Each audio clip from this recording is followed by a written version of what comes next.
Export से मतलब का क्वालिटी के जी सूत्र यहाँ से मिलते हैं, पीसी के भी मिलते हैं, पीवी के भी मिलते हैं और लॉन के भी मिलते हैं। तो ये हर चीज़, हर तरह की वैरायटी जो है ना, हर तरह की वैरायटी का सूत्र यहीं दस्तयाब होता है।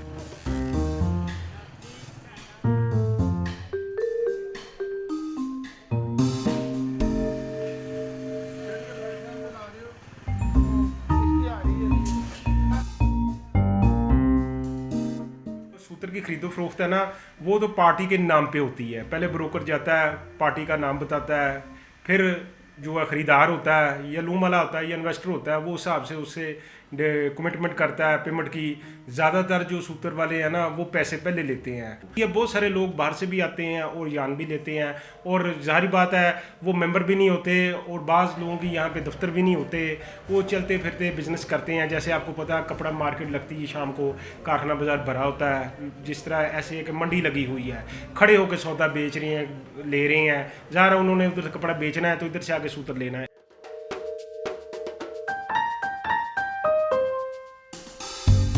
जितने भी ब्रांड है ना सूत्र के, चाहे वो पीसी है, पीवी है, कॉटन है, विस्कोस है, कोई भी ब्रांड है, जितने भी धागे बनते हैं अल्लाह के फजल से इधर सारे मिलते हैं। वो एजेंसी वालों से लेके ये दुकानदार जो बैठे हैं, जो 10, 20, 30, 50, 100 बोरा बेचते हैं, उनको जाके माल दे देते हैं। रेट पूछते हैं एजेंसी वाले से, एजेंसी वाला मिल से लेता है, मिल से लेके एजेंसी वाला हम जाते हैं, ब्रोकर सारे ही तकरीबन, तो जाके हम बता देते हैं उनको भी ये रेट है, वो कहता है ये रेट है, लगाओ।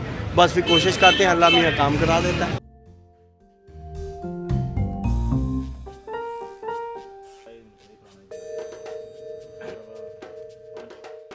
पूरे टेक्सटाइल का जो चेन है वो सारी फैसलाबाद में है, जिसकी वजह से लोग यहाँ आके अपना काम करना पसंद करते हैं। वो कहते हैं यहाँ से हम धागा परचेज करेंगे, यहीं से कपड़ा बनवाएंगे और यहीं से कपड़ा बनवा के फिर अपने शहरों में जाके सेल करेंगे।